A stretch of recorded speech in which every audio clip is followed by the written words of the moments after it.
Spring and Temple, the northwest corner of what was then still Solidarity Park.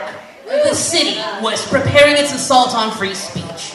Helicopters circled overhead. There was hundreds of cops formed skirmish lines in every direction. There was a scent of bandanas soaked in vinegar. Bundles of sage burning, and weed.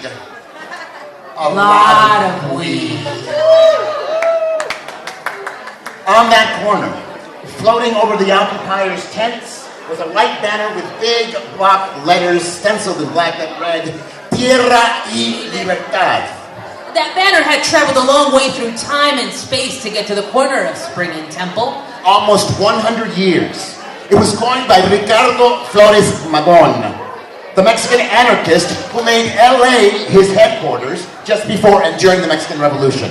100 years before Solidarity Park, the Magonistas agitated in the old plaza area just a couple of blocks away. We're talking about the deep roots of Occupy L.A. And in a city whose radical history has been whitewashed and forgotten, roots matter.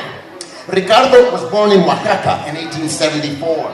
Just 3 years before Porfirio Diaz comes to power, proclaiming himself a reformer with the slogan of no reelección, no leaders in perpetuity. Which, of course, Diaz ends up becoming, exerting absolute authority for over 3 decades. Ricardo grows up in a largely indigenous community that holds the land and its resources as ejidos, common lands.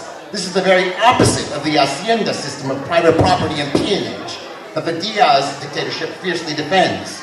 Ricardo is just 17 years old when he takes to the streets for the first time in a demonstration against the dictator. He is arrested and thrown into the infamous rat and spider-infested prison Belém. Ricardo gets out and founds his own newspaper called Regeneración and joins the Partido Liberal Mexicano, PLM. He is arrested. He emerges from Belém after 11 months and promptly gets back to muckraking. He is arrested for 4 months in Belém prison. A few days after he's released, he hangs a banner from the balcony of his newspaper office that reads, La Constitución ha muerto. He is arrested, this time along with his brother Enrique. This time, he spends 5 months in Belém prison. After his release, the puppet Supreme Court bans the Flores Magón brothers from publishing anything at all. Ever.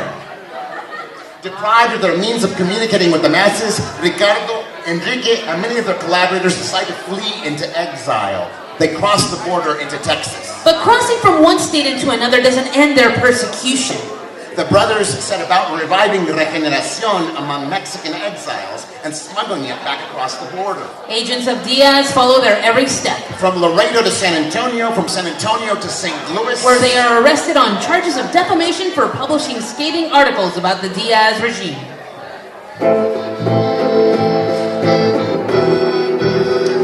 Manifesto to the workers of the world.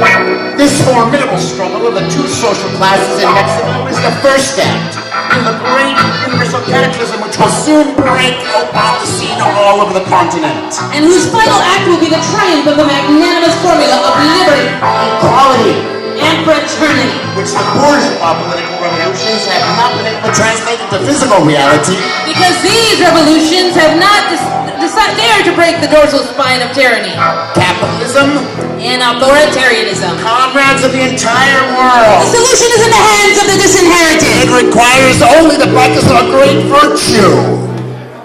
Solidarity.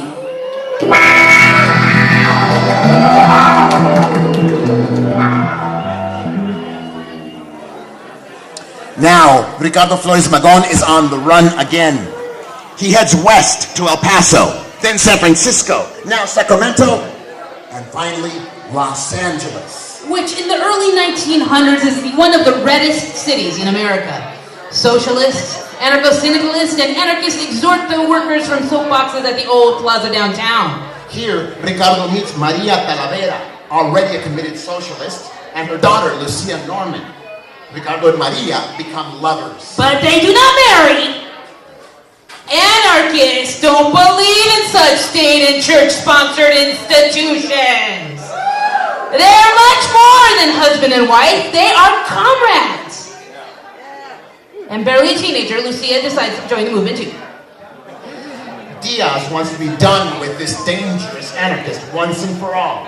And so do many Americans, including Harrison Gray Otis, the conservative publisher of Los Angeles Times, the Rupert Murdoch of his day, who among his vast holdings owns 1 million acres in Baja California.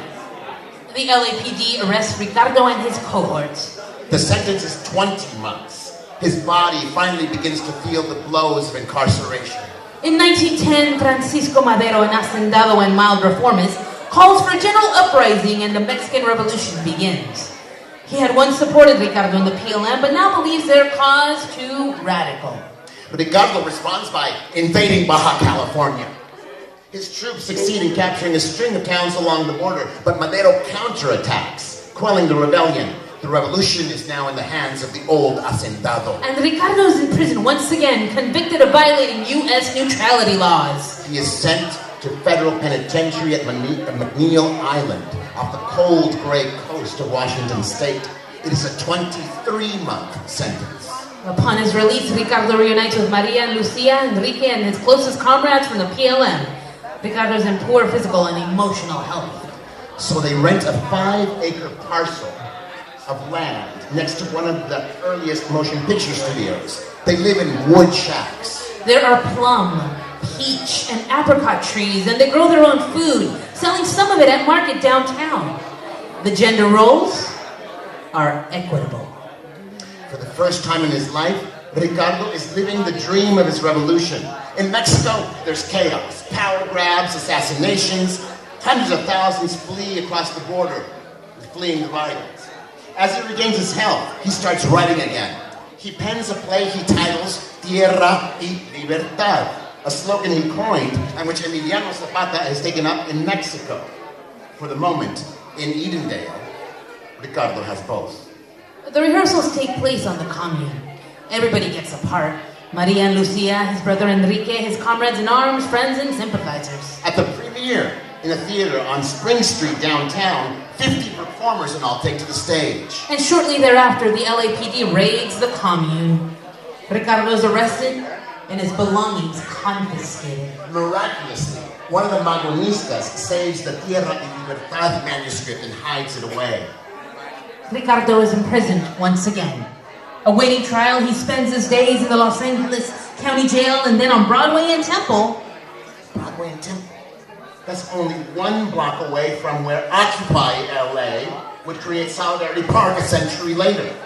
1 block away from the corner of Spring and Temple. Where occupiers would unfurl their Tierra y Libertad banner. There is a window on the 3rd floor of the jail from where Ricardo can look down the street. Maria and Lucia walk by in the afternoon and look up. They wave. And if the guards have left the window open, they call out to each other. Months go by, but they keep up their fervent correspondence. Letters of love and revolución. María de mi vida. Maria of my life. Solo tengo fe en las 2 cosas que amo. Tú y la revolución. I have faith in the 2 things that I love. You and the revolución. Sí, María. Fuera de ti y de la revolución, nada hay para mí y nada quiero. Yes, Maria. Beyond you and the revolución, there is nothing for me, nor do I want anything. Solo en ti y en la revolución pienso. De las 2 estoy enamorado. I think only of you and the revolución. I am in love with you both.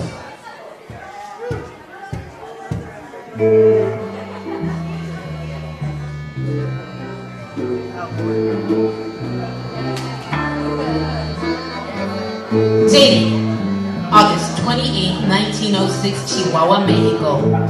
Private correspondence from Enrique C. Creel, governor of the state of Chihuahua, addressed to Señor Presidente General Don Porfirio Díaz, Palacio Nacional, México. Muy estimable señor y amigo de toda mi confianza. Today I have the honor of providing you with the information furnished by the Thomas Furlong Detective Agency that I contracted to surveil those bad Mexicanos involved with Ricardo Flores Magón. This detective agency has communicated to me information indispensable for the quick capture capture and identification of these troublemakers. The agent that prepared the report and infiltrated the group has gained the trust of these troublemakers. The agent happens to speak good Spanish, since, so he says, his mother is a Mexicana. Soy de usted con gran estimación su adicto amigo y seguro servidor Enrique C. Krill, gobernador del estado de Chihuahua.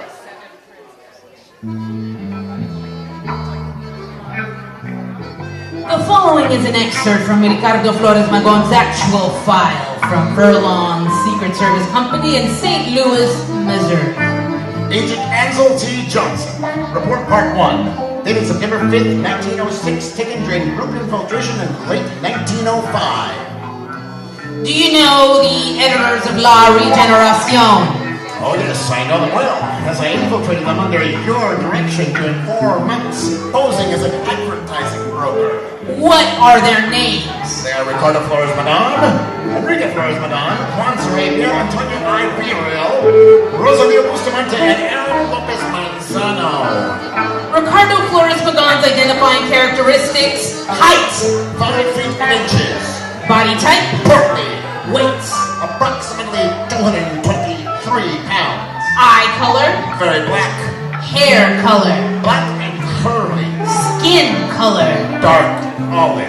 Does he smoke? He is a great smoker of cigarettes. How does he talk?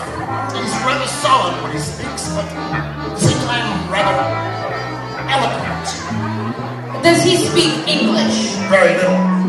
Does he have a full head of hair? Yes. Is he married? No. What else can you say about R. Magón? That he's a competent newspaperman, that he's hardworking, that he never gets drunk, that he's quick at typewriting, and that he makes sure he is respected by the people who surround him, and that he's fanaticized by the cause that he pursues with a brutal and dangerous fanaticism of an anarchist. Has he purchased dynamite or any other explosives? I don't know. Who is the most dangerous element in the Regeneración group? Well, Mr. Ricardo, without a doubt. And if Ricardo Magón were apprehended and kept in jail for several years, what would happen? The entire movement would collapse in the act. He's the soul of everything, and without him, the others would stop agitating and publishing. They would go back home or do something else. I'm sure that it would all stop. Do you think Ricardo Magón is capable of leading a revolutionary movement? Oh, yes, sir. I believe him capable of anything.